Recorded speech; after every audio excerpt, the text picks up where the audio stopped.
I totally forgot to go live on Twitch at the same time because it asked me for titles and stuff like that. I'm confirming and going live right now. It is updating settings, applying optimized settings. We are live now. Okay, now we're up on everything. Well, I was ready. I hit go live and it was like, hey, you should put a title down. I'm like, you know what? That's actually it's probably a good idea. Good idea. That makes sense. So I just called it Dune and Visions with exclamation marks fucking everywhere. That's our title today. What's up, Nerf Herders? Welcome back to the Nap, the daily podcast. We're gonna call it the daily podcast because we're so on that. That's definitely not facetious in any shape or form. Where we talk nerdy stuff.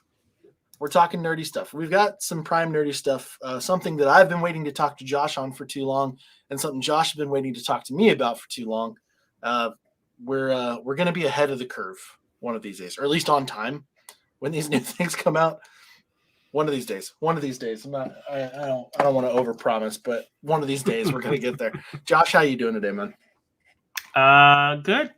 Had a good day at work. Got stuff done.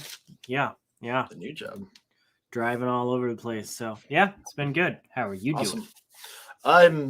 It was a rough Monday. I'll tell you that. Basically went through. I had a crap load of errands to run. Had to take a personal day from work.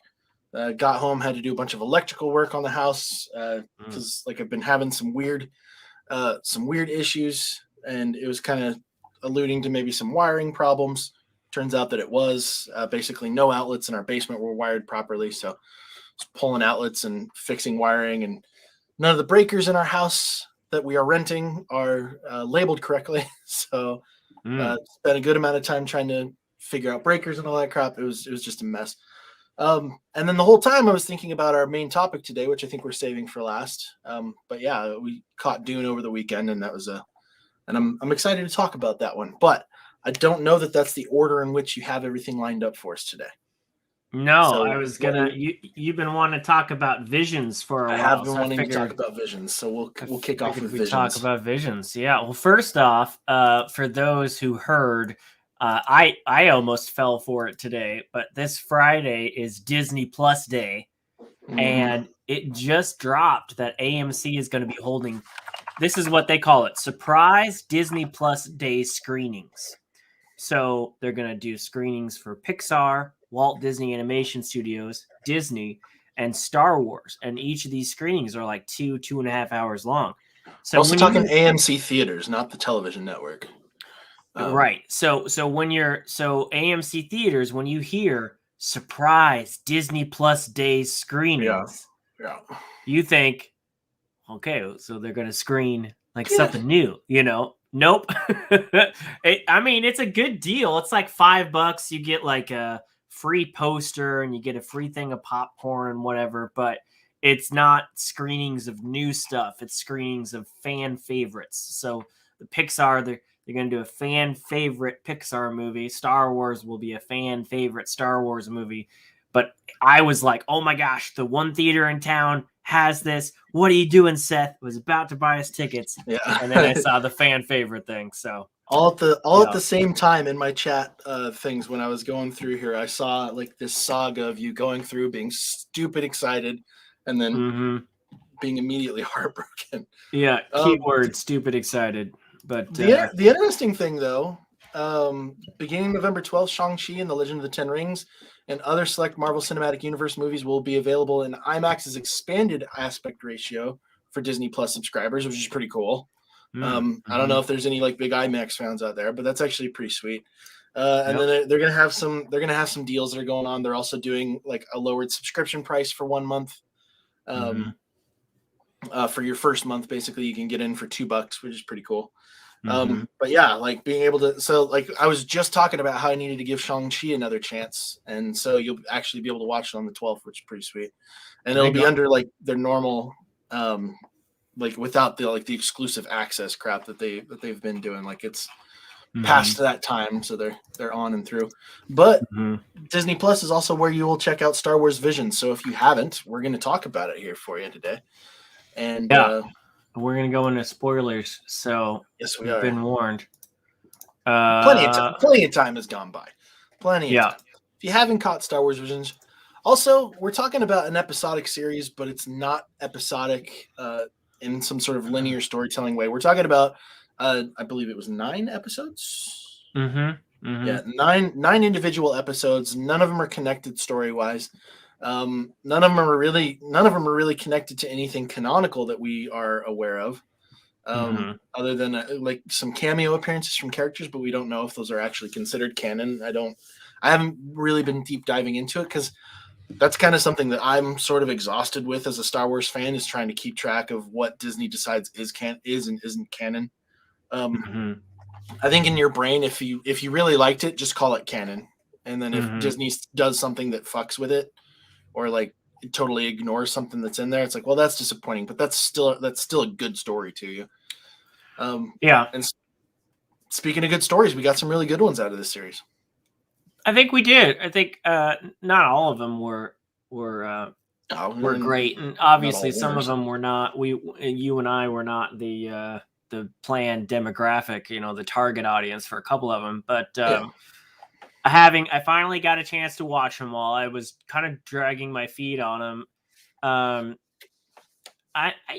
don't know. I kind of from the get-go felt like, in comparison to What If, which were similar length episodes, they dropped each week. It seemed like Marvel was really pushing that. This was dropped all at once, and some of them are like 16 minutes, some of them are 20 minutes. But it seemed like they just kind of dropped it. It had not a lot of fanfare. I didn't really feel like the studio was confident in it, so I wasn't rushing to see it myself. But I liked the idea of it. I thought it was cool, the idea of it. So I finally got a chance to check it out. And yeah, I agree. I think some of them are really cool. I think some of them are like the groundworks. I think we've talked about this a little bit before, but like almost like a pilot for something that could be bigger. And hopefully that's the case, that they're just kind of trying to test the waters. And there was a studio around, I can't remember which episode it was, but he basically said I think it was the Ninth Jedi, who said that he was basically ready for a full series. Like he had what he needed in order to finish it all. He had it planned out and everything. Yeah. Which would be great. Cool. I hope we see that. That's this one up here. I did like that one. That had a lot of cool stuff. The thing I liked most about the majority of these was, leaning back to what you just said about worrying about canon and everything. We've talked in length about all of the current Star Wars offerings, and I love The Mandalorian, but one of the things that I despise about The Mandalorian is that they go to the same fucking 3 planets that we've been to. Like this is in a galaxy far, far away, not in a small sector of a galaxy with 3 planets.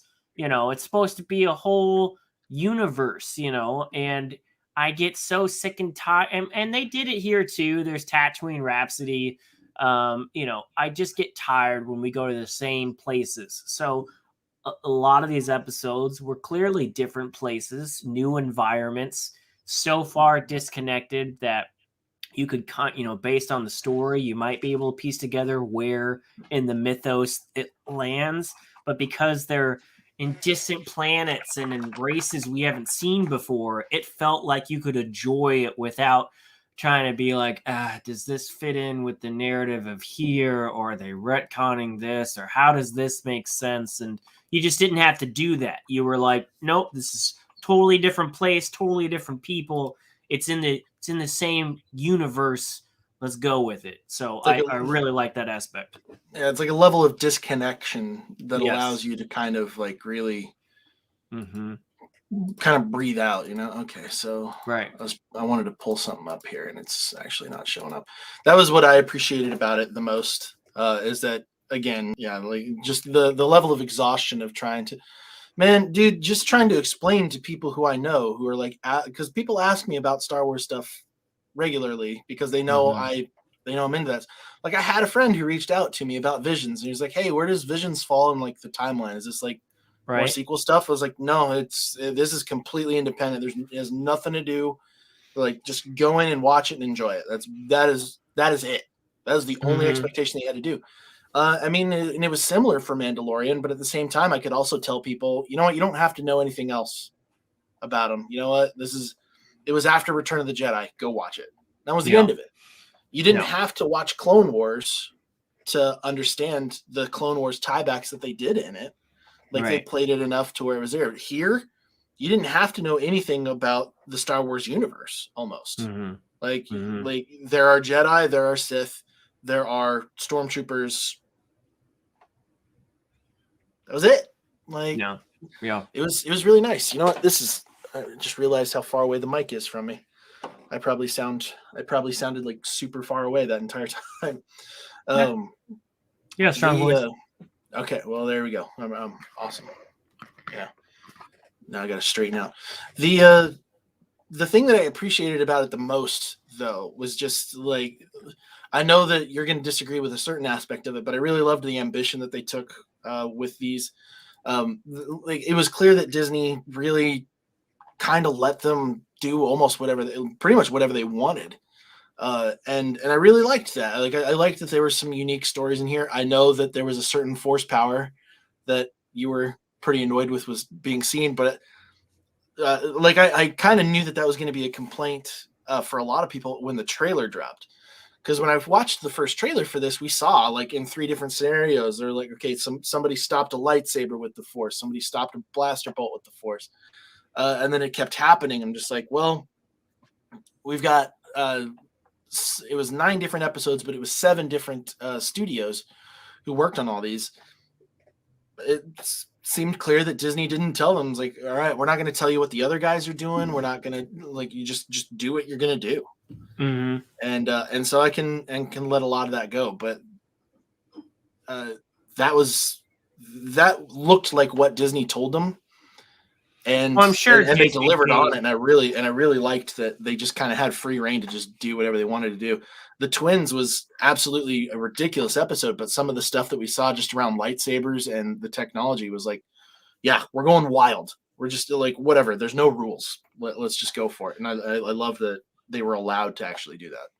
Yeah, no rules was a big part. I mean, I'm sure they had some feedback. I'm sure there was a whole process of picking stories. I'm sure they like with anything, there were edits, but there were things that, so anime is always, I mean, granted, I'm not a big anime guy. I've been trying to expand my palette of anime stuff, but it's always, sometimes anime is less about spelling it all out and just kind of going with the flow.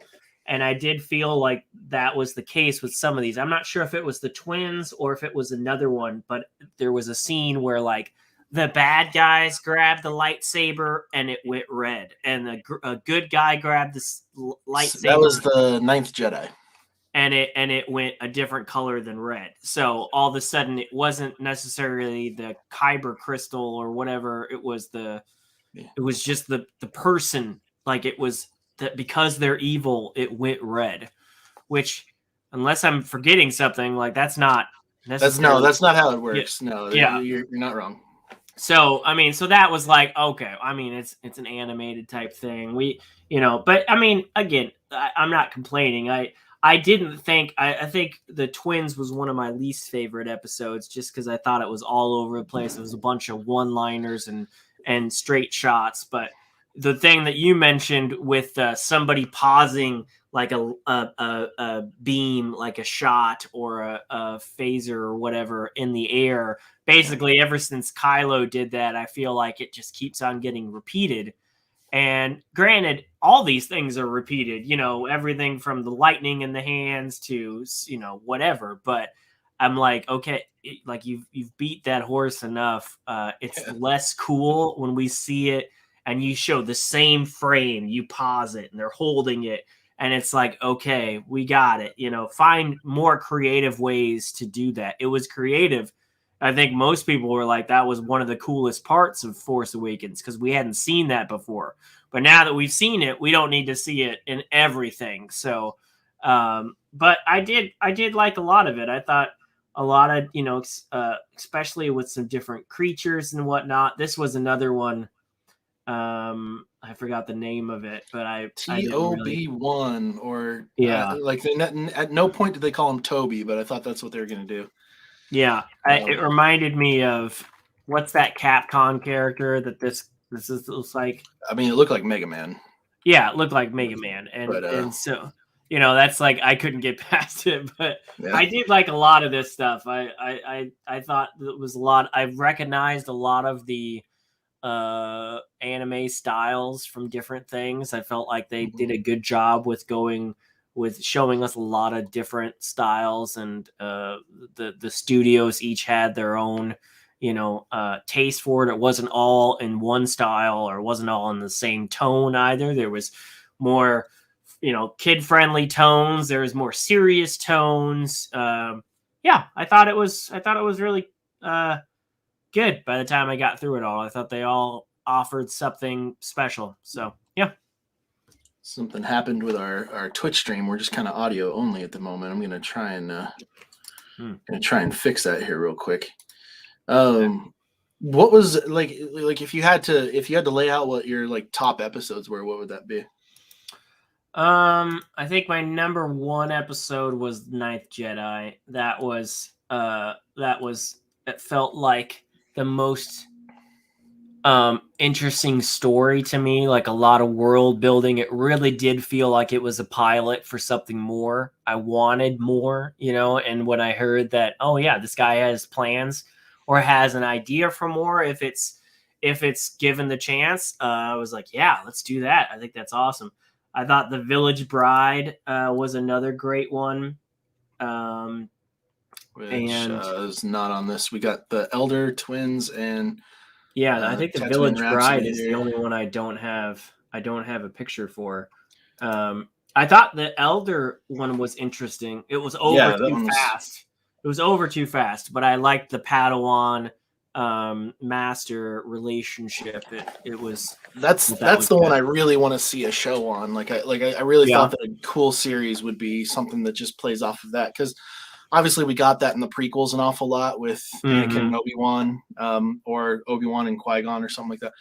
And I think it would serve best as an animated series or something like that, unless you found a couple of people unless you found like a really good live action drama series or something like that, kind of played out. But now that we've seen The Elder, I was like, oh, that's a great way to do it. Let's just do something like this. That's an anime that I would watch. Yeah, The Village Bride was just different. I just liked the setup for it. It was it was different story. The only other one that I really liked was this one, the Lupin Ocho. That was also a favorite of mine. Ocho. Yeah, I liked the style, I liked the characters, I liked the story that they were setting up. There was a lot going on the screen. They put a lot of work into it instead of just people talking, and it felt even this. I don't know if this is a fan poster or not, but it felt like a montage of a bigger series. So it felt like it really did. They did a really good job of world building on that one. They did. And it was one of the longer episodes too. I think it was 20 minutes versus some of the shorter ones. So yeah, I like that one a lot. Well, we lined up pretty well. The Duel would have been like my honorable mention out of a top 3. But yeah, I would have put the Ninth Jedi up top. Well, actually, out of my top 3, I would have put Lop and Ocho and the Ninth Jedi kind of like had the same energy for me. They're kind of even, but yeah, the Ninth Jedi, Lop and Ocho, the Duel. And then I don't know, like it's kind of hard to put a ranking on them because there's certain things that I liked about them that the other ones didn't do, but then those had their own unique portions of it. The Village Bride I thought was gorgeous, which actually made sense off of, like when I was like pulling everything up here. Disney is actually submitting The Village Bride for Oscar contention as a short. And it I think that's feel the most like some of those other anime films that have done well for. It was very beautiful. I can't think of the main studio that does those, but the studio, is it Ghibli? Ghibli. Yeah, like it felt in the vein of a lot of their works, like Studio Ghibli seems to be like the main comparison studio that I've seen a lot of people use. Because a lot of people also know them. They're a little bit bigger. Like Spirited Away was huge when it came out, 20 years ago, and Princess Mononoke was one of my favorite movies for a while after when it came out, and it was just like there were some that had kind of like that similar feel. And so, that did kind of become a baseline for like good anime for me. And Star Wars Visions, this is probably the deepest into an anime other than like, there's always a bit of contention. Some people say that Avatar: The Last Airbender isn't anime. Some people say that it is. But I don't know where I fall on that. I don't know what the criteria would be, but it was a somewhat similar animation style. At the very least. I mean, I watched Dragon Ball as a kid, but I don't have enough memory of it to. I feel like it's in the same vein of the arguments between people that like Teen Titans Go versus Titans, versus those two animes, like the 90s animated style of like Saturday morning cartoons in the US versus now. I think it's a totally different thing. They're still animated, so I think it's just evolution of the genre. But out of those four, out of the I think the Duel stands on its own really well. I think that's a great standalone story. I really didn't need to see anything else built onto that. That one kind of stood up on its own. Tatooine Rhapsody was the weakest one for me, but I don't consider it that way. But I don't actually like if I was going to consider the weakest episode out of the series for me, I would actually call it Akakiri, which is the last episode in the show. Because I'm just not the target audience for Tatooine Rhapsody. If I had been much younger, who knows? I might have locked into that one a lot more. Like if I was like half my age now, that might have been more than half my age. I would probably been okay. That one seemed like the under 10s episode. Yeah, under 10s, and the twins was like low teens. Yeah, early preteen era. Preteen, there you go. Yeah, Akakiri was actually the lowest one for me. The twins was over the top and ridiculous, but like it was an enjoyable watch. But I didn't really care about.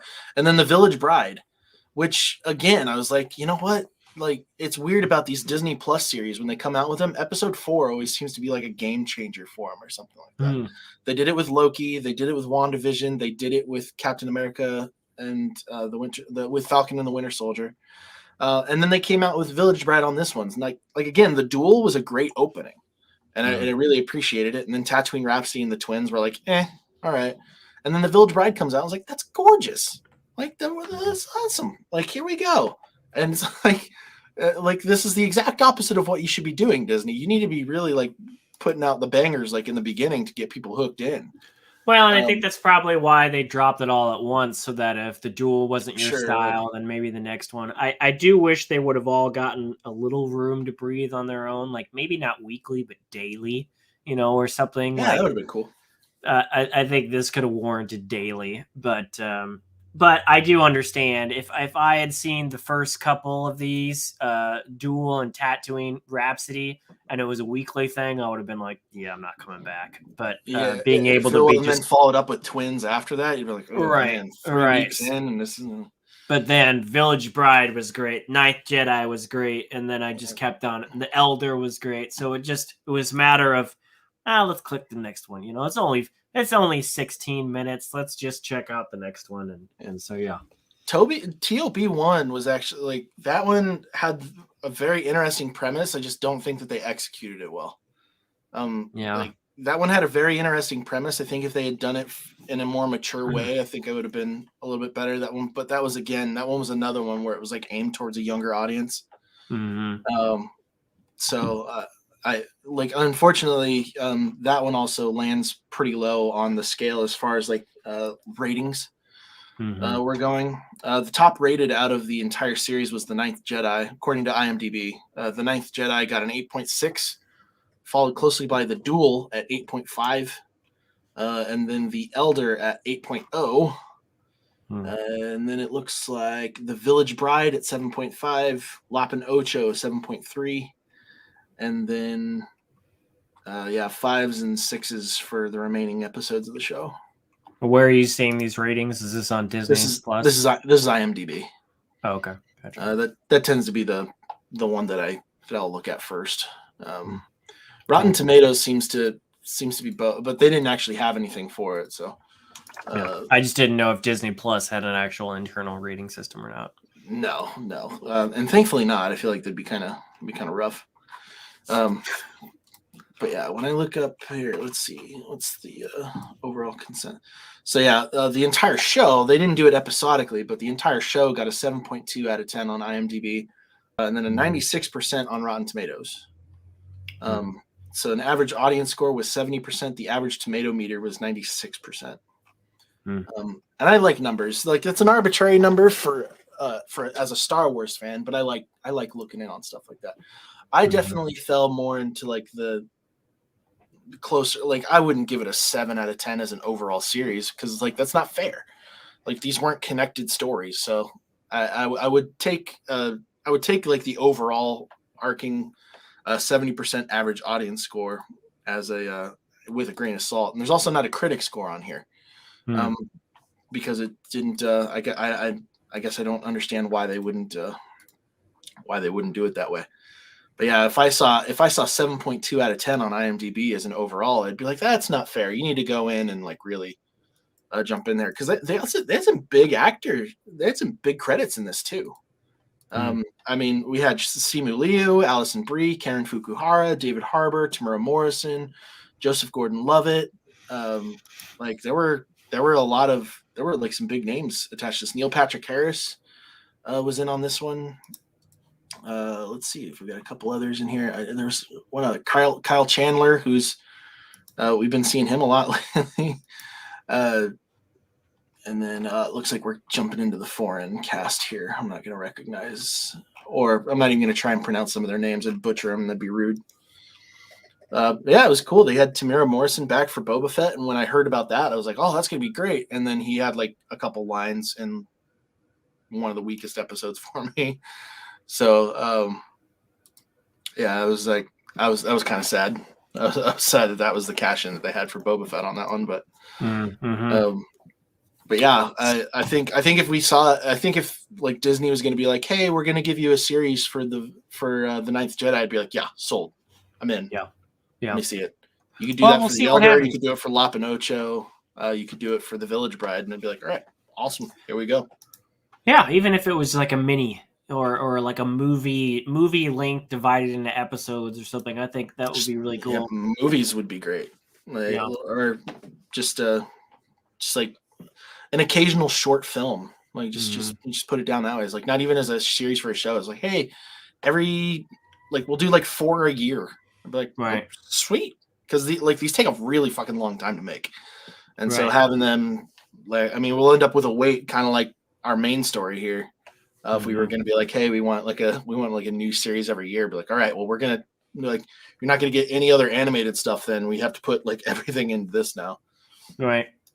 Well, speaking of Boba Fett, there's a new Boba Fett trailer that dropped recently. Yeah, and it didn't really get me. I feel like it was kind of weak as far as trailers go, and I'm wondering if it was because they didn't quite have everything filmed yet, and so they kind of had to pull what they could out of that.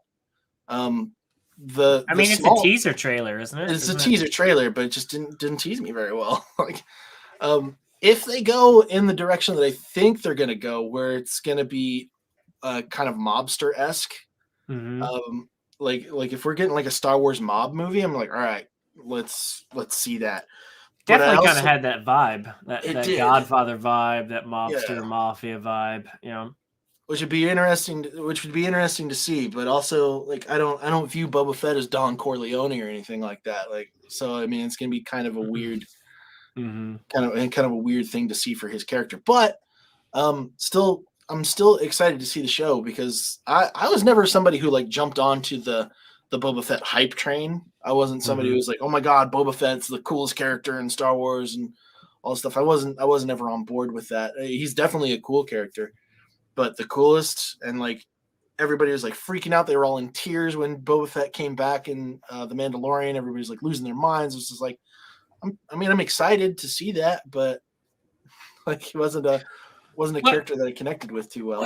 Here's the thing: we don't know what's in character for him. He's one of the biggest hyped up characters with the least amount of screen time in Star Wars universe. I mean, the most we got is out of Clone Wars and Rebels, right? And then he died in the Sarlacc pit, and then all of a sudden he's back now, and so we've been told for decades that this is a badass character, but we have yet to see that. So now it's he kicked some major ass in Mandalorian.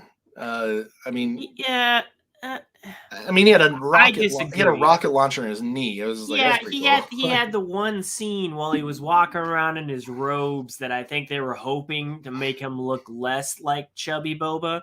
I'll give him this. He looks more in shape in this trailer. He looks like he's, I think his outfit is more form fitting. He's lost the monk robe, and he's back to his armored, like he looks good in this trailer. And he looks like a hardened dude that's been through some shit, and now is his time to take what he wants. And I've been wanting to see what Boba really is about, and we've been waiting for decades to really see that, and now we're going to get a show that's all about him.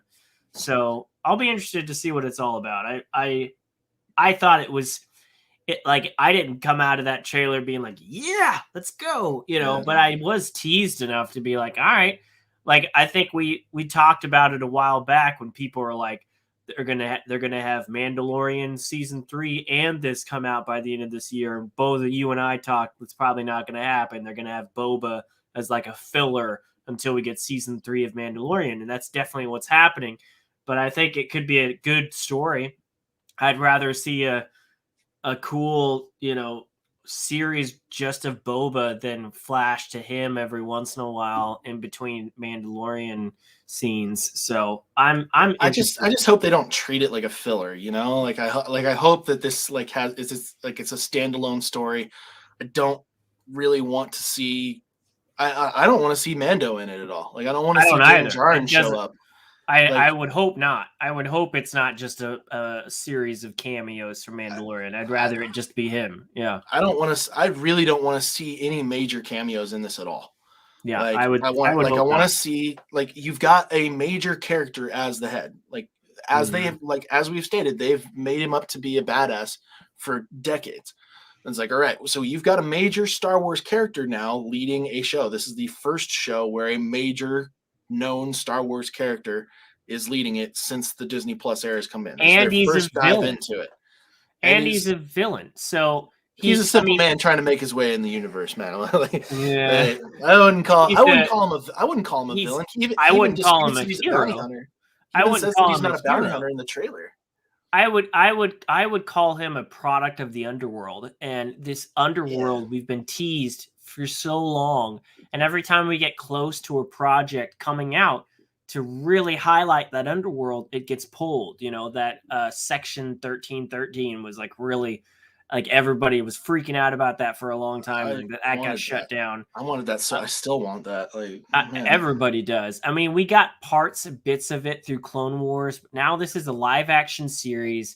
We're going to get more of that at least that's what the trailer tone kind of suggested, is that we're going to get more of the underworld, more of the, the shadows that Jabba and other people worked out of.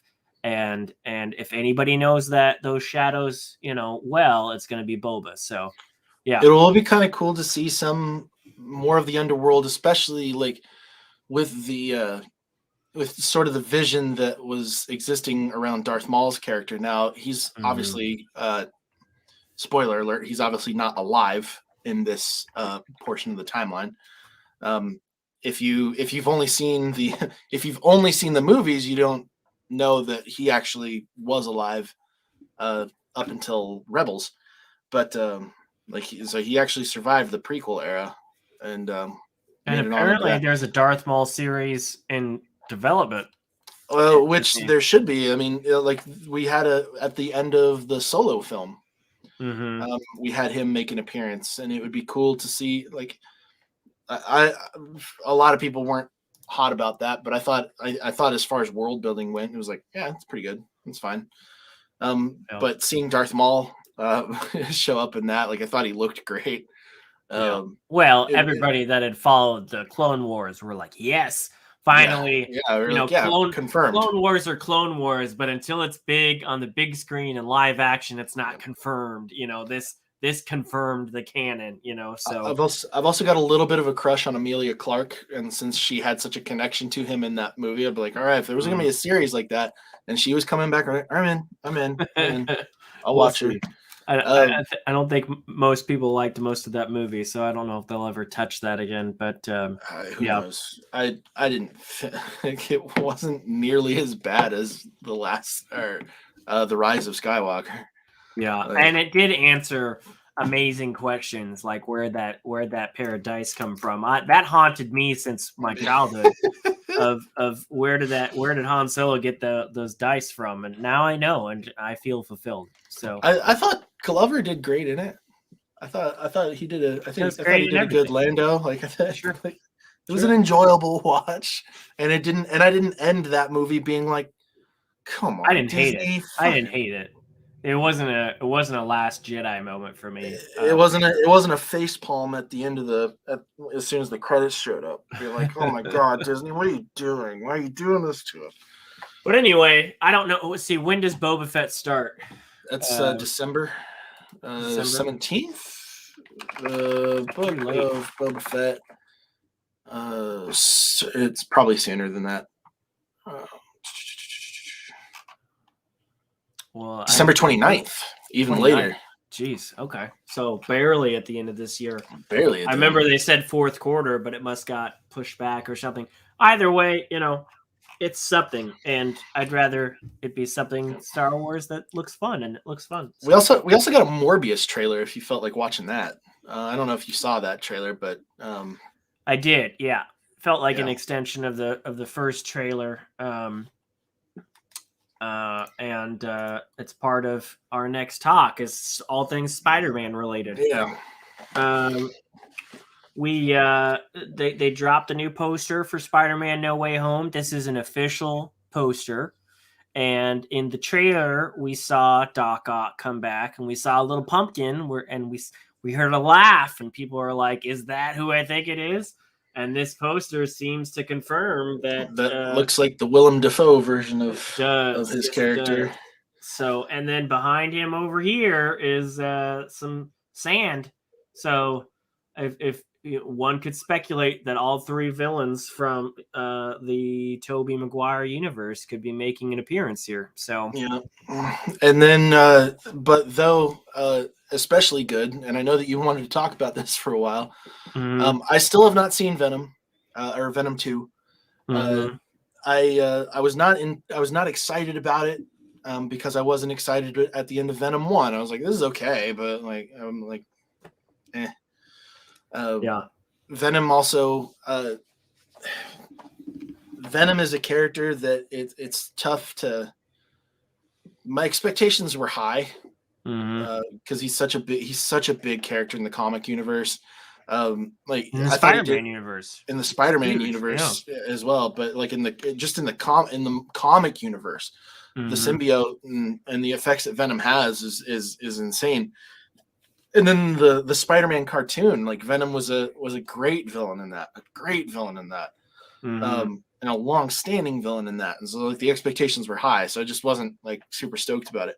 But and then when our first big screen adaptation of him comes out in Raimi's Spider-Man 3, I was just like, wow, all right, Topher Grace of all fucking people. That was rough.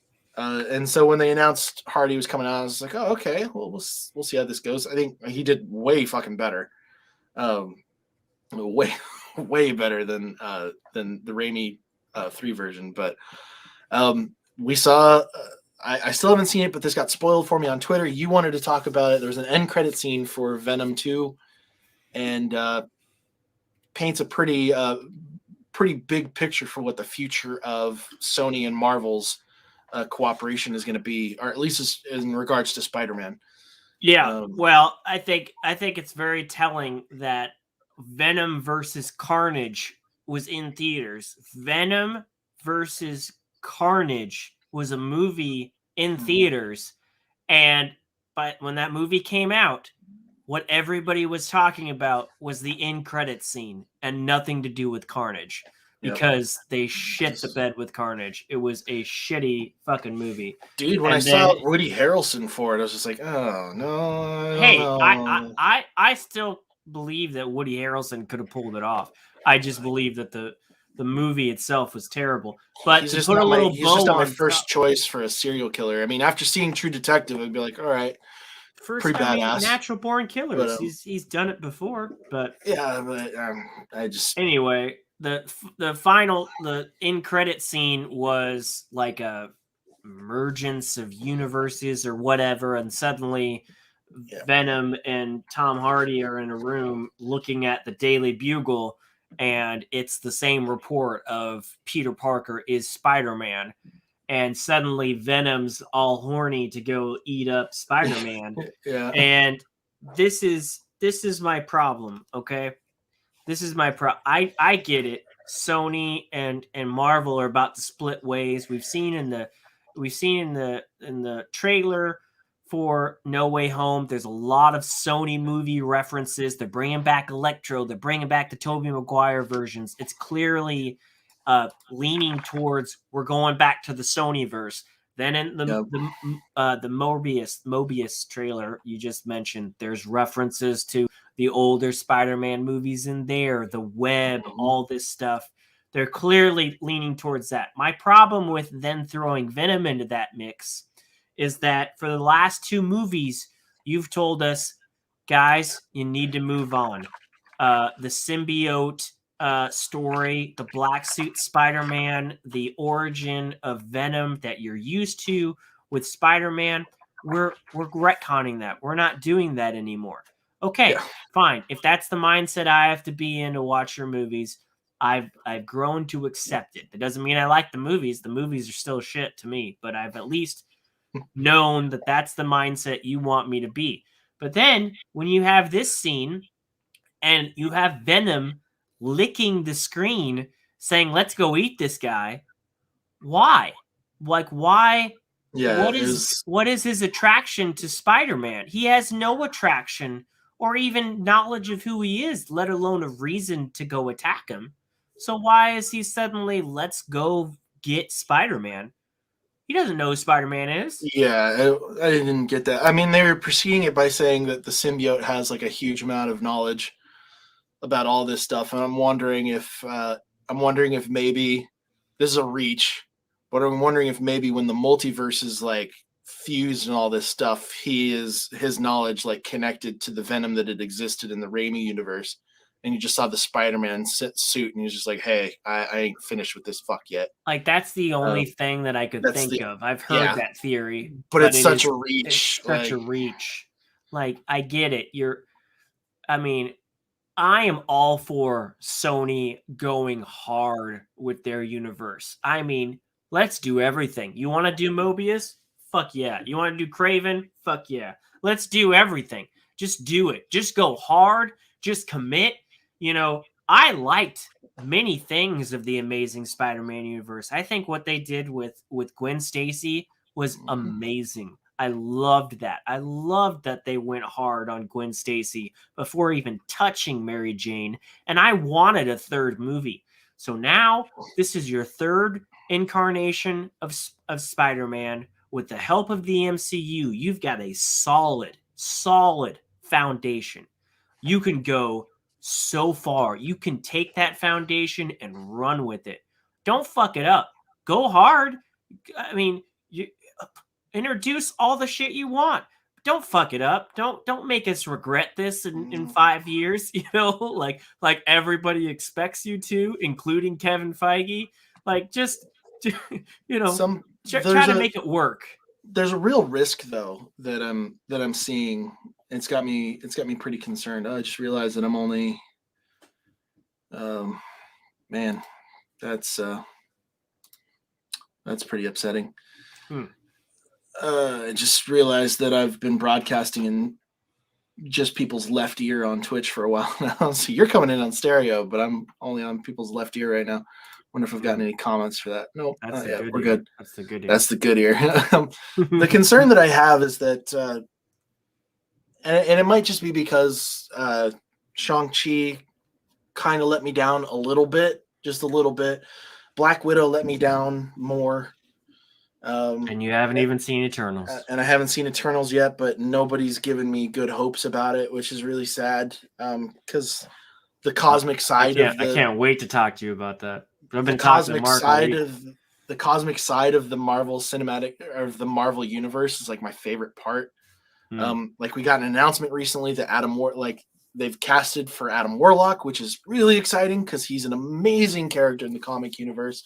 And it's really criminal that they didn't have him involved until now in the cinematic universe, even though like we got a brief end credit scene at the end of Guardians of the Galaxy 2 mentioning him. Is just absolutely criminal that they weren't able to work him in before the Infinity Wars. Really sad. But at the same time, they did such a good job with those at this point. I'm just like, you know what, fine. Let's see where he goes now. But and then we've also got an announcement around the Fantastic Four, which he's also got a pretty big tie into. All the things that like a bunch of stuff that I am super, super excited to see are coming in, but I feel like there's this lull around superhero films in general that the general populace is starting to run into now. Because we've had the Infinity Wars now, like this 10-year buildup to this major event, this major comic book event. And then and they were dropping hints for a bunch of other stuff as they were going on. I was like, hey, it's not going to be over after this. Don't worry. We've got Skrulls coming in here. We've got some cosmic stuff here. Here's Adam Warlock. Here's this coming in. Here's some very obvious teasers towards multiverse stuff. Here's some very obvious teasers towards I just had it in my head. Where the hell did this go? Young Avengers stuff. But at the same time, myself as a fan, I'm starting to feel a little bit of less hype around this stuff as it's going on. Maybe I'm just having a bad day. I don't know. but while I was thinking about it, I'm just like, I'm feeling like there might be a drop off in superhero films because they might be limited based off of the imagination is big, and I feel like I'm just kind of worried that we're kind of losing that a little bit. Okay, well, I want to return to that portion of the conversation after you've seen Eternals, because Eternals definitely goes big. Like right. In terms of, I can equate Eternals to the point of the MCU when they introduced the Guardians of the Galaxy. Like you had Thor.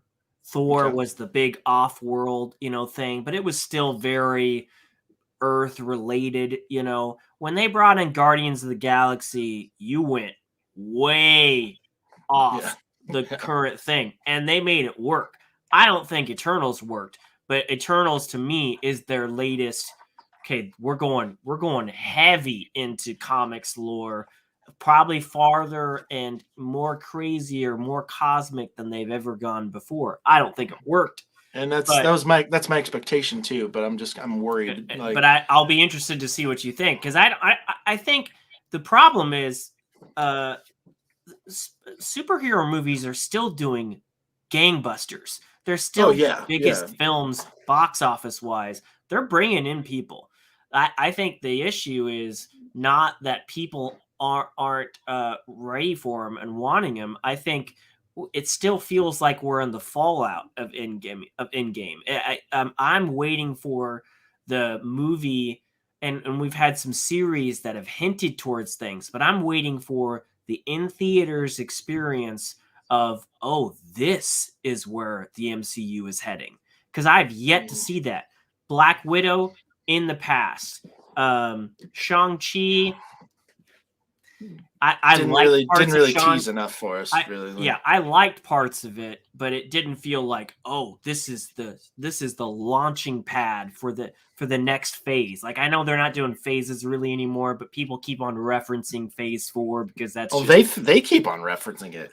Yeah, but we've let go of phases, but it's the only way we can describe what we're waiting for next. But it didn't feel, and Eternals also didn't feel like a launching pad. I feel like No Way Home could possibly be that launching pad, or it could feel like the end of a franchise, and then Doctor Strange could be that launching pad.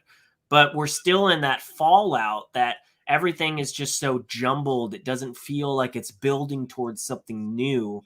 And we've just been used to that after 10 years of greatness in the Infinity Saga. We're like, all right, how much of this in between time are we going to have to be before we're getting into that next build? But I think it's coming. I think we just need to get there, but it's coming. That's also part of my something that you mentioned there is that Shang-Chi wasn't really much of a launching pad for other content. That's also something that I'm kind of like worried about, is that basically every Marvel entry has to have some sort of hint towards the bigger thing that's coming next. And I feel like that might be taking away from, like, having to like force that connection might be taking away from the and it can come from both ways. It can be like somebody going in with the mindset that this is going to have a connection to the bigger universe, and then not getting it, or somebody going in hoping that it's not going to, and then having nothing but connections to the greater universe. And I'd also talked about this prior to, like a while back. I think it was another episode where the Marvel Cinematic Universe is almost starting to feel like an episodic show, to where somebody has to start at the beginning in order to understand any of it that's coming out later. And but that was by their design. It was by their design. On board by the time. I feel like it's a misstep at this point now, though. Well, that is literally the comic genre. That is the problem that comics has had since forever. That is why there's so many events in comics, because they're trying to be like, all right, we know that if you're new to comics, you're not going to go back to 1939 for the first Batman comic. You're not gonna read. I just got some new comics from Legend Comics yesterday. Where are we currently at? In Detective Comics, we're on issue 1044. No one's going to be like, all right, before I read 1045, let's go back to number 1 and get all that. No, what they do is they do events so that you could be like, all right, they're doing Fear Street. Let's figure out where Fear Street started. So they did that with in-game. They got the mainstream on board, and they popularized get to it, so binge it all so you can be a part of the in-game experience. And they gained all of these new people that weren't necessarily there from the beginning, and now they're like, how do we hold their attention? And they're slowly losing them. And I think a lot of the from the beginning fans are waiting for that next event to really cling on to, while the rest of us are enjoying most of the in-between content. But that's the design. It's the design of comics. It's the design of these big epics, is that you either start over or you find a way to keep on building. Yeah. I don't know. I'm just, I need to go see Eternals. I need to see a lot of stuff. Like my schedule's opened up quite a bit. I think I have like one photo thing booked for the next few, actually, I think I just have one thing photo booked for now. And that's like it. But hey, I will give you this. At least you went and saw Dune. And I did. That's what I want to talk to you about. Before we start off, I want to fix this little technical glitch that I made. Okay. So I'm going to pause our stream here on Twitch for a second, and then we're going to come back, and I will be in stereo. Okay. So yeah, I've just disconnected that. Like it was such a misstep. I should have known better. That was my bad. Well, don't give me that. It's pressure now. Global settings, audio, mono, blah blah blah blah blah. That was in mono now. Dude,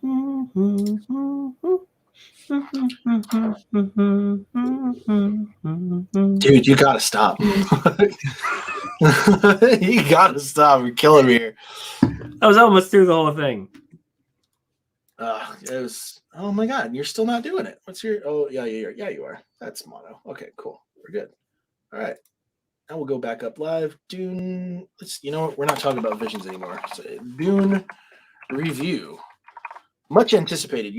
I know you were wanting to talk to me about this for a long time.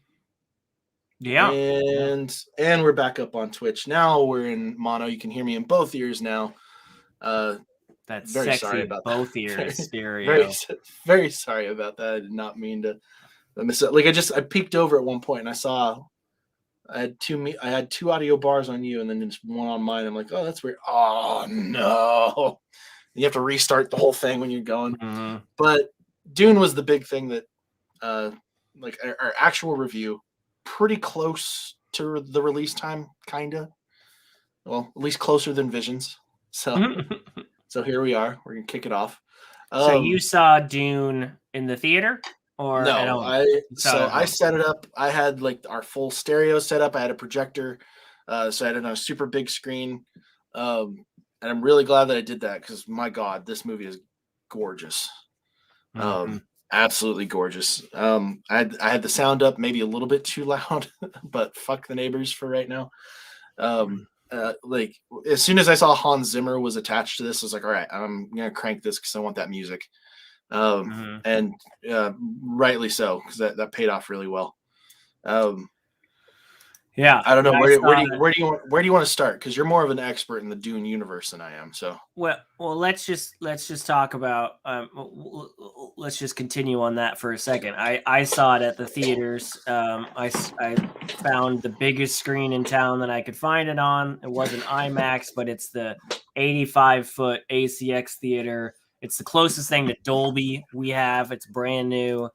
We got a Dolby theater here, don't we? I think we do in Council Bluffs, but I hate that theater, and I don't know if it's real Dolby. It's a shit theater. It's gone downhill. But anyway, I think we both agree. Shots fired here. See it on the biggest screen you can. You can watch this movie on your phone. Don't watch it on your phone. Yeah, don't watch it the first time on your phone at least. If you can't go to a theater, watch it on the biggest screen you can. Watch it with the best sound system you can because it is immersive. It's gorgeous. It's a Denis Villeneuve film, so you know it's going to be gorgeous. He teams with the best cinematographers. He doesn't have Roger Deakins on this one, but it still looks glorious. And Hans Zimmer came out to play.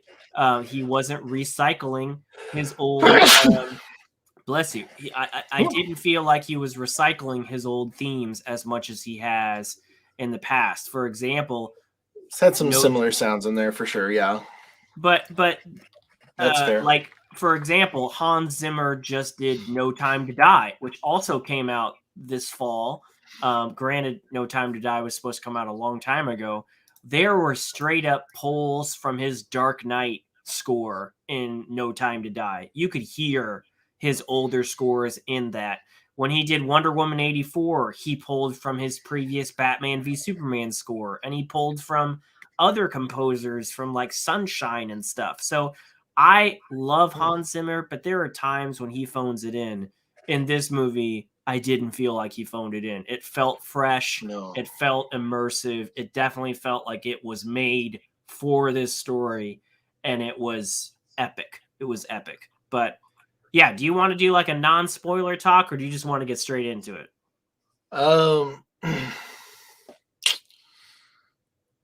Let's just do like non-spoiler. Did you like it? Did you not like it? Would you? I mean, as far as non-spoiler go, fucking go and watch it. Jesus Christ, go and see this movie. Like, I waited too long. I waited too long. I had a bunch of scheduling issues. I had work. I had a bunch of crap that was getting in the way of going into it. My wife's getting into a new job right now, and so like there was a bunch of chaos around that. We wanted to go like if I'm gonna go and see a new movie, I want her to come along, like because that's kind of our thing. Like we get to share these things, and so like we're working around a bunch of that, and otherwise, like, we would have gone to a theater otherwise. But I was just like, all right, I'm gonna, like, I don't want to wait any longer, because if I was gonna go to a theater, it wasn't gonna be able to be until like tomorrow, and then that pushes Eternals out even farther. So like, I'm gonna try and go and see Eternals now. It was just maddening. And then when we finally sat down, like, I pulled that projector screen down, I fired the thing up. We've got a couch downstairs. It's got like the reclining seats, and they feel like that, kind of like leather. They've got the cup holders. You got the center console that'll pull down, so like you feel like you're in a theater. The projector screen, like I've got a couple speakers behind that couch, and I've got and they're bigger speakers, so it'll really shake. It's really nice. And then I've got the 2 speakers up in front, right behind the screen, so that sound's just coming right at you.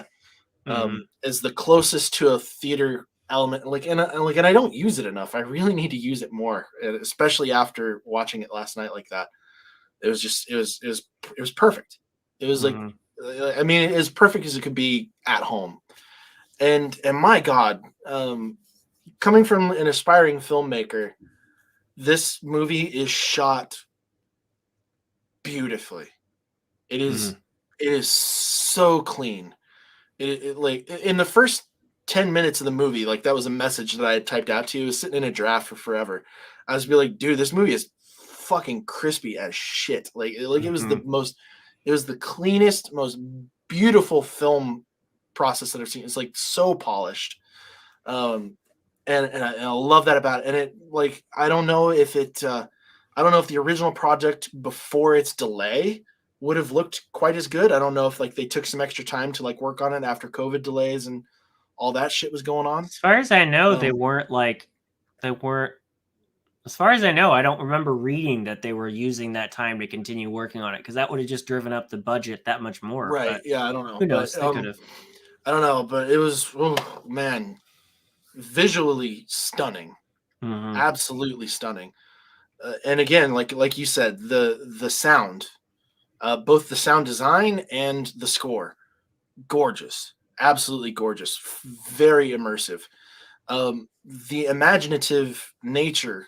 Obviously, we're not talking about an original project here. This isn't an original film. This is based on a book series.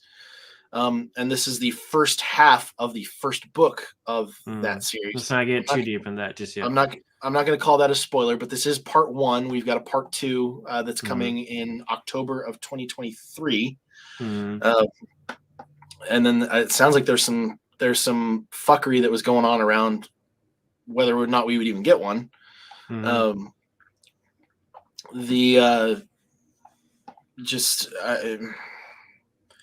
don't have any complaints about this movie. What you were talking about. Like, I don't have any complaints. How common is that for me? In all the reviews that you and I have done, I can't even think of another movie that we have talked about, or that we have reviewed. There's movies that I've talked about where I didn't have any complaints, but out of the ones that I have reviewed and have seen recently, I can't think of one where I didn't have a complaint. Yeah. And even if I was nitpicking like stupid fucking hard, it would be the amount of exposition that they had to go into. But again, they had to do it. Like, they had to go into that exposition, but they did such a good job with it at the same time. I can't even complain about that.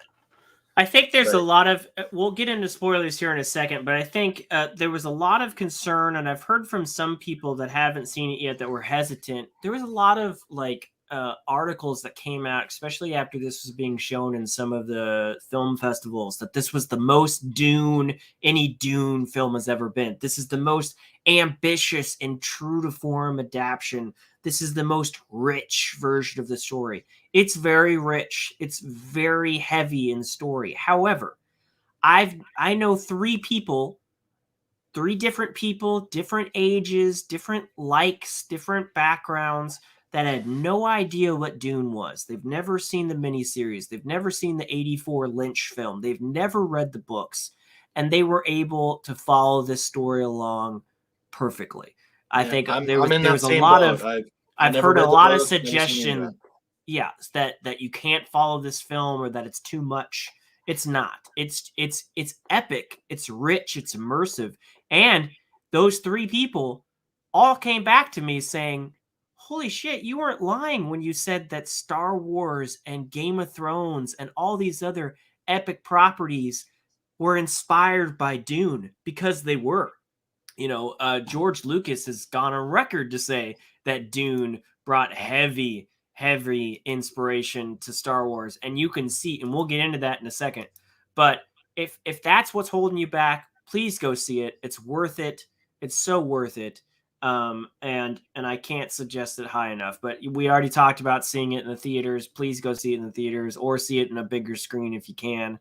But I highly recommend it. I think it was well worth the wait, and it's a gorgeous film. And to what you were saying about the Christmas of it, it reminded me of when I first saw The Phantom Menace. And that was like, Star Wars and George Lucas trying to do certain things with CGI in terms of scale of ships and these big landscapes, and it didn't really work because the CGI back then wasn't ready for it. It wasn't quite there. This movie, the scale of this film, fuck, man. There's so many things that they do just with the ships that you're like, whoa, and it looks so photorealistic. And I mean, they put time into making this, just like you said, look crisp. It looks, the scale is on point. When they want you to be like, whoa, that is huge, you get that feeling, because it's just the cinematography and just how they put certain things in frame to really make you go, whoa, so I really appreciated it. Jeffrey Miller, again, that's me. I don't know anything about Dune before. Let me put the spoiler thing on here. Like you said, this is a part 1, and it's not on the posters, but they do say, at least they don't wait till the end of the movie to say it. They say it in the opening screen, part 1. Yeah. The actual title comes up and says part 1. Right. And that was my first thought when I saw it. I was like, oh fuck, we're gonna get a cliffhanger. And we did. Really. Well, kinda, but not really at the same time. I guessed exactly where it was gonna end as soon as I knew it was gonna be part 1, and it did end there because it's the natural midway point of the story. But I've read Dune. I've watched the miniseries. I've watched the Lynch series. I had a lot of expectations. You did not. So what did you think of the story of this movie and how they portrayed the families and everything? And what did you think of it? So, it gave me early Game of Thrones vibes. Oh, for sure. With the houses and family dynamics and everything. Yeah.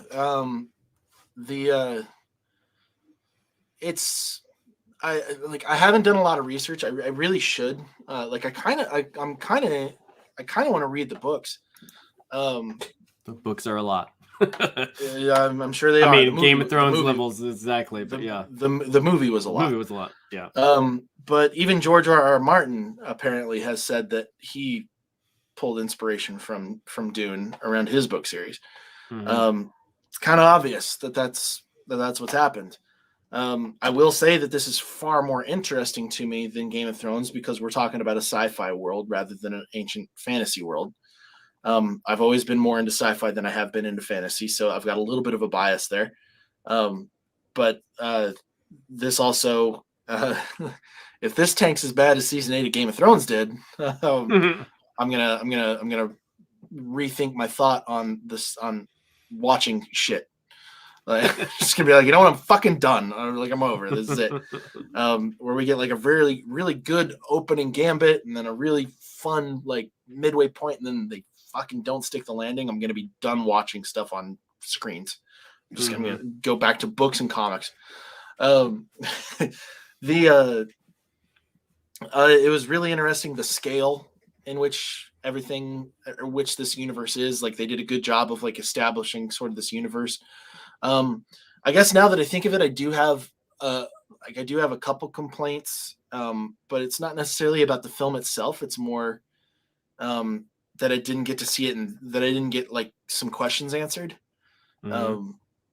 which I guess isn't really a critique of the movie. It's more like, fuck, I want more. So I guess that's really not really a complaint. there was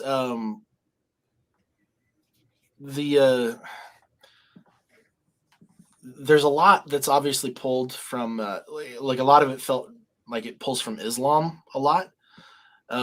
And so it looks like there's going to be like a very heavy and there's it's not like it looks like it's going to be. It looks like there is a very heavy like religious inspired component around all this. And that was probably like the heaviest stuff to get, because like what's the name of the religious sect? The Bene Gesserit. The Bene Gesserit. Like that has the most mystery around it for me right now. Mm-hmm. And really kind of gave me the least amount of like cohesive information about how it's going to go. But it seems like they did that purposefully, because it seems like that's also how Paul is around it. Like he's also like he just learned about it himself, and so we're kind of learning about it as he does. And the way that they use the voice power, as they called it, very very haunting, very very haunting. But I see a lot of people describing this as like a horror sci-fi thing. I didn't get horror out of this at all. No, there's a lot of politics. It's very political. There's a lot of politics, but there's also a lot of mysticism. Right. So the main story here of this film is that House Atreides, Paul, his dad, Oscar Isaac, all these people on the bottom of the screen, minus the last two over here. House Atreides is one of the biggest houses of all the houses. Think similar to your Game of Thrones with House Stark and House Lannister and all that. House Atreides is big. It's got a loyal army. It's got a loyal base. And the Emperor decides that he is going to remove House Harkonnen from Dune, the source of spice and spices. Arrakis, Dune. On Arrakis is where spice is farmed, and spices runs everything in the universe. It's a form of currency. It helps the Spacing Guild get from planet to planet. It's like their warp drive. They use spice. Spice is used for everything, but it can only be found on this planet. And for a long time, House Harkonnen has ran it, and they've taken a heavy cut of their own. It's made them rich. It's made them powerful. Richer than the Emperor is I think certainly the opening narrative stated. So, but for some reason, the Emperor takes them away from Dune and gives Arrakis to House Atreides, and in the guise of, we want you to bring peace to Arrakis, because pretty much anybody that's farming spice has always had a problem with the indigenous people, the Fremen, who live on this desert planet.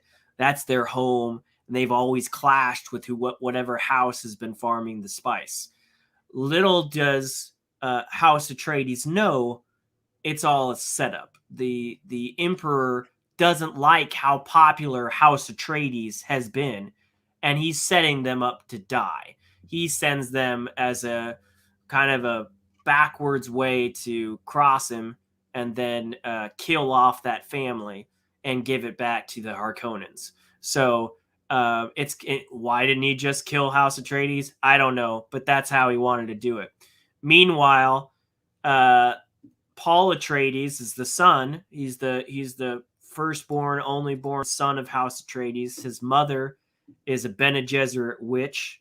The Bene Gesserits are kind of like the Jedi almost. They're witches. They have powers, but they've been very much deep into the politics and the power of the universe. They're like the Illuminati with superpowers. Yeah, and they're only witches, and they've pretty much they've used their power to form the galaxy to what they wanted. If they put people in power, and they had a special plan for Jessica and House Atreides. Jessica decided to give her husband a son, which ruined everything, but could possibly open up Paul to be this this chosen one, that was supposed to come. And you see all these things that you've seen in other properties. The chosen one, very much like Luke Skywalker. The voice. When I had heard that, I was like, really, this again? And then I remembered that this came from a book that was like super old. Right. And I was the voice is very similar. I was like, wow, this is probably pretty original, actually. This is probably a newer concept at that point. I was watching it with someone who turned to me when the voice scene came, and they were like, that's kind of like when Kenobi told that stormtrooper, these aren't the droids you're looking for. Is that what that came from? I was like, well, it kind of inspired it, everything from the desert planet to the Force to a lot of things are inspired by this. But meanwhile, Paul is having visions of the future, possibly of these people, the Fremen on Arrakis, and his wanting to learn more about them. And he's kind of forced to learn more about them as that attack comes on his family, and his mother and him have to flee to the desert. So, it's a very visually epic story. There's a lot of scale. Even that scene in the beginning where the Emperor's emissary comes off that ship, and there's that giant ramp that just looked like it's so big. The color palette in that scene was just so beautiful. Yeah. Mm-hmm. And everything from the language, the way these folks speak, the epicness of Oscar Isaac's beard. I thought it was so funny that he was just like, "Oh, I understand that you might not want to do this. I didn't always want this ring. I wanted to be a pilot." And I'm like, "You fuckers!" You're like, they're just Star Wars is the alternate universe. And then he gets into a cockpit of a ship, and I'm like, "All right, Poe, show me what you got." Right. Like, show me you're like the best pilot in the world. And he's like, "No, we're not going to do that to you. We're not going to go that far into that." There's a lot of great cast in here. You had Thanos. Oh man, they had so many names in this. You had Duncan Idaho over here with Jason Momoa, which everybody seems to be jumping on that name. It's a weird name, Duncan Idaho. What? It was like, super. What? Like, I was wondering where that came from. Then I'm like, oh wait, like this is like millennia after. Like millennia in the future. It was like, all right, so that Idaho is like an ancient name at this point. And so I'm wondering like where, like what that came from. You had Stilgar over here, played by what's his name? Dude, his voice, man. His voice, like, you drive me nuts. I recognize his voice from Javier Bardem. Recent, Javier Bardem. Like, whenever I hear his voice, I know what he's been in, but whenever I hear his voice, I'm always like, God, wherever it's like there's an unknown property that he's done, and every time I look him up, like I can't find anything on him.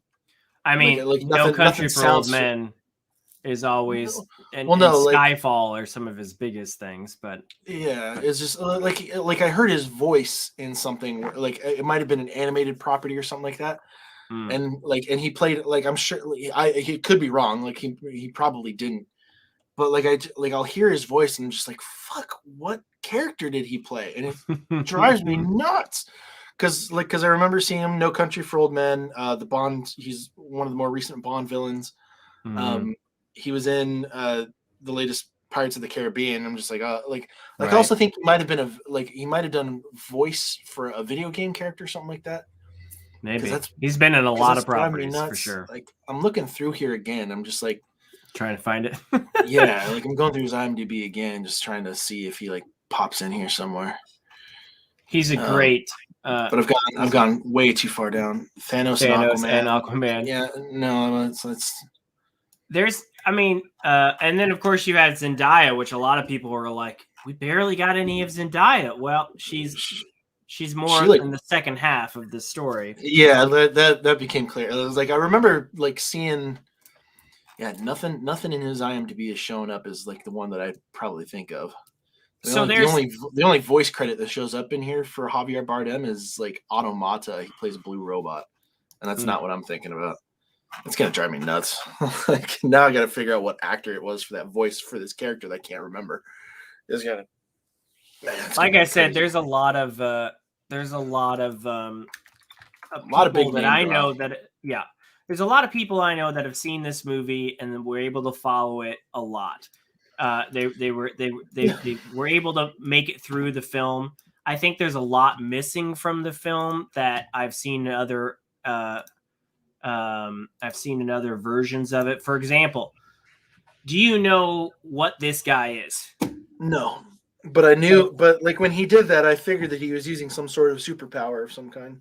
So basically, in the Dune universe, there's no computers in the Dune universe. They basically had a Skynet scenario where computers fucked everybody. So computers are banned in the Dune universe. So you have these people who are basically human computers that are able to, they're your Google search, So when he's like, how much did they spend to come here to this planet? He looked that up for him. So basically that's what that is. So things like that could have been more explained, but then you're just getting into the weeds of how much do you need to explain in order to get through the movie. There's a richer, just everybody knows that Tolkien created this amazing world for the Lord of the Rings series, and there's constant deep dives into that world. Herbert did the same thing for Dune. So there's a lot more that wasn't there, but I really loved it. For those that want deeper, if we said they're going to do a second movie to this. It's coming out in October. If you can't wait till then, or if you want more, Sci-Fi did do like a 6-hour series called Dune that came out in 2001, and it was amazing. And then they did a sequel that had James McAvoy in it. That's another like 5 or 6 hours called Children of Dune that came out a couple years later. It follows the second book, right? Second and third book. Second and third. Right. But this new movie follows a lot of the same beats as the series, and the series had 6 hours to tell the first book. So they took their time, and I really felt like they fit really well. So if you liked the flow of the new movie, go watch the series. It's clearly 2001 CGI, but it's very much the same story, and it's great. So I would highly suggest it. But in terms of this movie, I loved it. I thought it was great. I thought they did really well with it. I see a lot of complaints about like another remake, and I'm kind of in the my tone around remakes has sort of shifted recently. There are definitely movies where I'm like, hey, if it holds up, don't remake it. Mm-hmm. Like there was a rumor around a Back to the Future reboot, not a remake, but a reboot. Mm-hmm. And I was like, you motherfuckers better not. I think there's some legalese that Zemeckis actually has in place to not allow that for quite a bit longer, actually. So that might be why they had to go like reboot territory instead of like full on remake. But yeah, there was a rumor going around about a remake at first of Back to the Future with a female lead. And I'm just like, you really don't want to have and so another video pointed this out. The ones that they were talking about is like, you do not want to play out a scenario where the girl's father in the past tries to fuck his daughter who had been traveled back in there. It was weird enough the way it was risky as fuck back then, doing it the way they did with Marty and all that. But in terms of my tone around remakes has shifted though, because now we're in an area where we're talking about a film that didn't do too well. In 84. Hardly anybody saw. And then a book series that I guarantee it wasn't part of my high school reading list or anything like that. When the trailer for this dropped, I was like, this sounds familiar, and it was probably because I had heard about Dune through maybe ads back in the day when Sci-Fi was doing that series. I used to watch Sci-Fi a lot in that era because Sci-Fi was still good back in that point in time. Oh yeah. Back in like the 01, like the early thousands. we're in a world now to where this is like we're not talking like Dune as a remake. Talking about Dune as a remake, if somebody was pitching it, they're not pitching Dune as a remake like they would be pitching fucking I don't know what's a more recent fucking like a Lord of the Rings remake. But like we just had that. The movies still hold up. Why would you do this? It was like, no, this is a completely different scenario, clearly. Because like I can look at like a Dune 1984, like you can just do a Google image search on that shit and you can be like, wow, this looked bad. This looked like it did not go well like at all. Not a lot of people saw it. The people that did want it weren't very happy with it.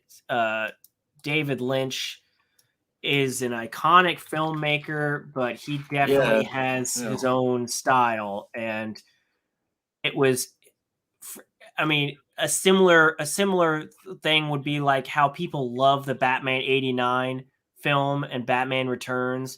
But there's also a lot of people that are like, yeah, but I wish it wasn't so Tim Burton. Well, this was that times 20. This was David Lynch putting his take on Dune, and it was less about the source material and more about David Lynch's Dune. You know, I was going to ask you, like, while we were live here, I was like, hey, should that be our next watch party? Is watching Dune 84? I hate that film. I hate it. Okay. It's so hard to get through. It's just it's crazy because it's got like Patrick Stewart in there. It's got Sting in there. It's got a crazy cast. But it was fucking. I've every like 5 years or so, I'm like, this is the year. This is the year I'm going to go back and appreciate Dune 84 for what it was. And I regret it every time. I hate that film so much. But you're correct. This is less of a, hey, that movie made a lot of money. Let's make Aladdin again. Yeah, no. Or this is almost them doing it right. This is them being like, hey, we can do this better now. We have the technology now. We have the technology. We have the people that want it, you know, and if anything deserved it, Dune being the basis of modern sci-fi is it deserved a good chance. And we didn't really talk about this yet, but when they brought on Denis Villeneuve to do this, he said, I will only do this movie if we can split it into two.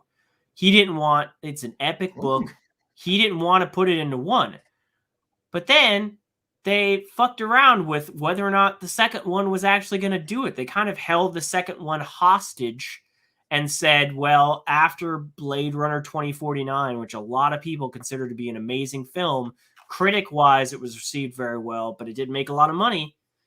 They said, they shook Denis' hand and said, yes, we'll make two. But then after he got that first one done, they decided, but we're not going to let you film it back-to-back. We're going to see how it does, and then we'll see if we make another one. Okay, so that's the fuckery that went on. That's the fuckery, and then that's why it's not filming until July of next year. Correct, and then COVID came and fucked it up even more, and then Warner Brothers decided they were going to do this dual release on HBO Max, and Denis Villeneuve was very pissed off about that. He was very vocal about, if you do this, you will kill this franchise. Because before COVID, they were saying Dune was going to be the next Game of Thrones. They have a spin-off series they want to do called The Sisterhood. It's a spin-off show just about the Bene Gesserit sisters, which sounds amazing. They were going to do these movies. Denis had plans, and then he was like, you're shooting yourself in the foot by doing this dual release. And we've seen the biggest movies to come out this year came out in theaters only. They made the most money in theaters. So thankfully, Dune had a couple months ahead in Europe, which Europe doesn't have HBO Max in the majority of it. So it made pretty good worldwide box office. And then it did fairly well in domestic box office with it coming out simultaneously on HBO Max. So they finally said, yes, we're going to make a second one. It's coming out in October 2023. So we have to wait for it, unfortunately, because they dragged their heels. Yeah. But I think pretty much everybody that's watched this are like, yeah, bring on part 2 and hurry it up. I'm thoroughly annoyed that we have to wait that. That was my biggest complaint about this film in general, is that I have to wait 2 years to see 2 years minimum to see what goes on next. Well, and part of it is because these actors, they don't wait. They don't wait to see if there's going to be a greenlit sequel. Right now, Timothée Chalamet, he's filming, you're talking about reboots or remakes, he's filming Willy Wonka right now. So even with the green light... There's a franchise I could see die and piss on its grave, and I would never give a shit. Right. Thank God Denis Villeneuve isn't filming another movie right now, and he's able to start working on this. But, I mean, thank God we'd only have to wait till 2023, but that seems so far away. But at least it's coming. Yeah. Can you imagine if they didn't greenlit the sequel and it just ended there? And they God, I'd be pissed as fuck. And he wants to do a trilogy. So then again, I feel like the filmmaker might have been like, you know what, I'm going to go to a different studio then. And then he was very vocal about a legal battle to go through that. Yeah. It's a beautiful film. He did it so well. He wants to do a trilogy. He wants to split Dune into 2 movies and then do Dune Messiah, which is the sequel and kind of the finishing story of the main character of Paul. So he wants to do a trilogy with the second film of Dune Messiah. There's so many Dune books. So the book series really doesn't follow Paul's character throughout the majority of it. Huh? It follows the family of the Atreides family, and it follows other things. And going back to this thing over here, where's the branding? There we go. Going back to this is, Dune is very much Paul's story. Dune Messiah is kind of the end of Paul's story. Children of Dune is about Paul's children, and then continuing the House of Atreides and the relationship on Arrakis and everything like that. So it's a very immersive storyline. There's so many books, and now Kevin Anderson, Star Wars writer, and Brian Herbert, the son of Frank Herbert, they've kind of been continuing the story for many novels. But yeah, if you can't wait till 2023, I highly suggest you watch the series. It's 20 years old, so the CGI is definitely dated, but compared to the 84, it's better CGI than 84. And there's a lot of passion into the adaptions. And this is also like one of the first things that James McAvoy did. And he was great. He was a great actor in the sequel. So yeah, always loved Dune. And I was just so happy that they did it so well. I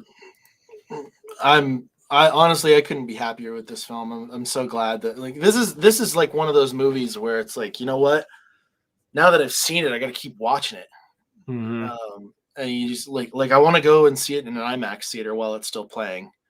I would love to jump in on that, or just see it in a theater, like just to see it on like that proper huge screen. Yeah. Well, and especially with a good sound system, the voice and everything, it sounds amazing on the sound system. Hans Zimmer's soundtrack is amazing. Yeah, everything about this I want more of the Harkonnens. I want more of the Fremen. There's just so much that I'm just like, oh, let's get there. Let's get there. And Denis Villeneuve, he was the man for it.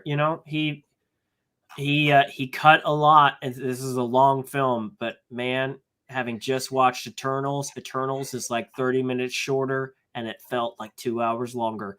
Dune is a long ass film. Yeah, this is like the runtime. Smooth. Said that this was going to be 2.5 hours long, and I was like, it really didn't feel like it. No, it was really great. Didn't feel like it. It really worked. Was smooth. Really worked. When it was over, I was like, it's already over. And then this guy, I swear, I feel like every time we talk about somebody, we talk about David Dashmalchian. Is that what his name is? Is that how you say his name? This dude. Can you see your screen right now? So. No. Go over this guy. He's in everything, man. He's like Polka Dot Man. But as soon as I saw him on screen, I was like, "Wait a minute, what's he doing in there?" But he had such a small part. I was just like, you know what? He must have just like really wanted to be a part of this and did not give a shit what role he was able to get. Well, apparently, I just want to be in here. Denis called him for that role, and he was like, "Yes." There's an interview where they this dude. Just look at this picture down here. He's in everything. He's in Batman. He's in Suicide Squad. He's in He's the Russian guy in Ant-Man, whose name I can't remember. Yeah, I really liked his part in The Dark Knight. Even though it was such a small part, but he did such a good job with it. He's just like, if you need a good creeper, that's the guy. Like he's just him and Paul Dano are both creepers, but I really like David. I think he's a great actor. I don't know why my screen just won't load, but he's in everything. I really liked him. He was in a small role here, but he was creepy as fuck in the role. Yeah, it was a great film. I loved it. I'm so glad you liked it because I could see I loved it. Not liking it. I loved it. Mark, this was kind of that. This is the sort of stuff that I'm really into, you know. Like I like these big epics. I like these big sci-fi epics, and so like I'm always super pleased when they go well, because they can go awry really, really badly. Oh yeah. This one did not steer that way, and I'm really pleased about that. My friend Mark, who's been on our show before, he texted me. I was like, "Hey man, you want to go see Dune together?" And he's like, "Nah." He was like, "That looks boring as hell." What did he say? I have to admit, I watched it on HBO Max, so I'll probably go back in the theater. I would highly suggest it, Jeffrey, but at least you watched it, because apparently the HBO Max viewership also led to the final decision of getting the green light for the sequel. But he is one of those. Oh, that guy. I'm sure. Yeah, that right. David guy. But Mark was telling me, he was like, "I'm not gonna lie, the trailers look boring to me. I have no will to see this." And I'm like, "Please go see it, Mark. Please go see it." And then he saw it, and he watched it on HBO Max as well. And even he was like, "Okay, this film has me." So yeah, dude, I was sitting there watching it, being like I couldn't even like review it in place. I was just like, "Fuck, man! Like, this is just kicking." Like, fucking worked. It's a neat story. I really love Dune, and I think Denis did really well for the adaptation. I'm excited for a sequel. That excitement is going to wane very quickly, and then when they finally release that next trailer, I'm going to lose my shit. And this one might be a midnight showing for me when that one comes out. So yeah. I'm trying to steer myself into more of a direction to like I said, I've got a big movie repertoire of shit that I need to see, that I need to go back and watch. And so like I'm like I said, I did a bunch of cleaning yesterday. I was like trying to like clear out.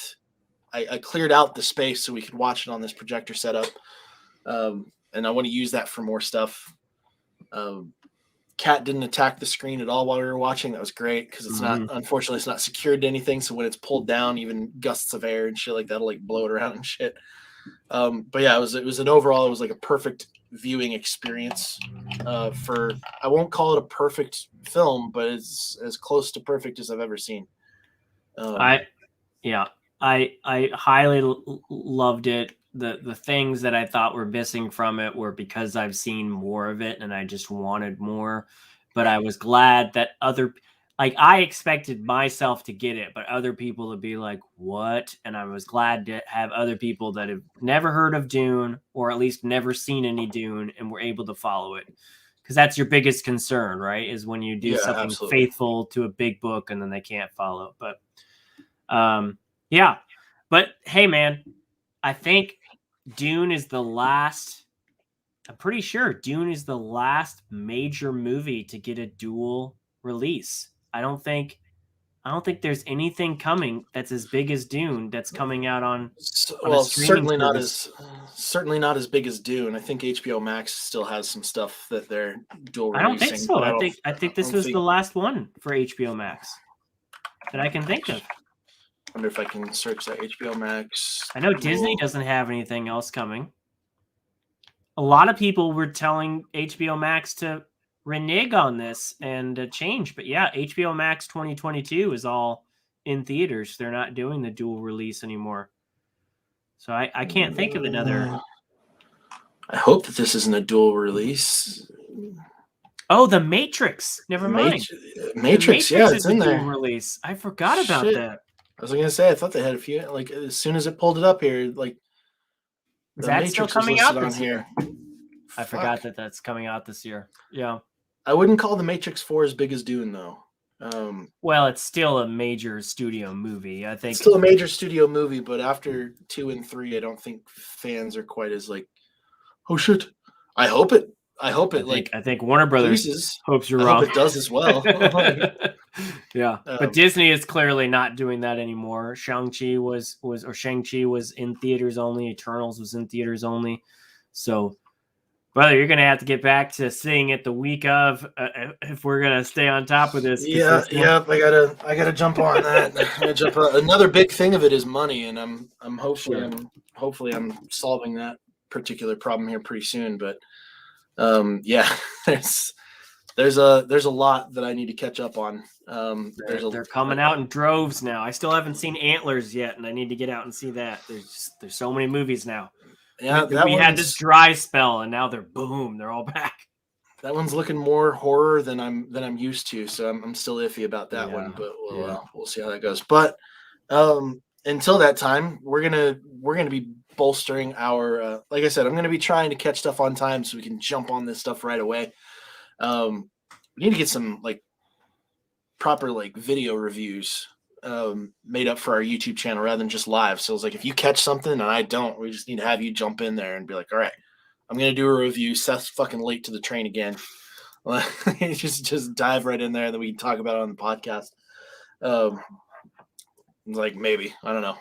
If I have the time, that way you can get it out. You don't have to wait on my ass. Yeah, I'll just shame you into watching it. Shame me. I mean, it's worked in a few instances, so I'm not going to knock that strategy. But until that point in time, thank you, Nerf Herders, for checking out this episode of The Nap. Hit the like button if you like this video. Hit the dislike button if you didn't. Be honest, we can take it. Don't forget to subscribe, follow, whatever you got to do for those social media platforms, as well as here on YouTube, Twitch, wherever you're watching the show.